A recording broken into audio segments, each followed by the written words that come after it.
പരിശുദ്ധ അമ്മ മാതാവ് ആ വീടിൻ്റെ മുകളിൽ ആകാശത്ത് നിൽക്കുന്നത്. അപ്പം എന്നിട്ട് അമ്മ മാതാവിൻ്റെ കയ്യിൽ ഒരു വലിയ ചങ്ങലയുണ്ട്. അത് വെള്ളി പോലത്തെ കളറുകളുള്ളതാണ്. വലിയ ആനയുടെയൊക്കെ പോലത്തെ വലിയ തൊടലാണത്.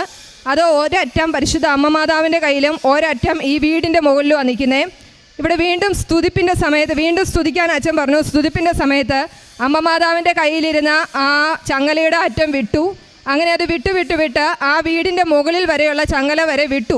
എല്ലാ കണ്ണികളും വിട്ടതിന് ശേഷം അത് രണ്ടായിട്ട് പൊളന്നു മാറി. അന്നെനിക്ക് മനസ്സിലായില്ല അത് എന്തുകൊണ്ടാണെന്ന്. നിങ്ങൾ ഓർക്കണം, ആ വീട്ടിൽ നിന്നാണ് പരിശുദ്ധ എന്നെ ഉപദ്രവിക്കുകയും ദ്രോഹിക്കുകയും ഒക്കെ ചെയ്തിട്ടുണ്ട്. അവരോട് ഞാൻ ക്ഷമിച്ച് പ്രാർത്ഥിച്ചപ്പോൾ ആ വീട്ടിൽ നിന്നുമാണ്, അത്രയും അന്ധകാര ശക്തികൾ നിറഞ്ഞു നിന്ന ആ വീട്ടിൽ നിന്നുമാണ് എൻ്റെ പരിശുദ്ധ കൃപാസനം പ്രസാദപര മാതാവ് എന്നെ ഉയർത്തി ഇന്ന് ഈ നിലയിൽ സാക്ഷ്യം പറയാൻ ഇവിടെ എത്തിച്ചത്. എല്ലാ അനുഗ്രഹങ്ങൾക്കുമായി പരിശുദ്ധ അമ്മ മാതാവിന് നന്ദിയോടെ സ്തുതി, തിരുക്കുമാരന് നന്ദിയോടെ സ്തോത്രം, സ്തുതി, ആരാധന.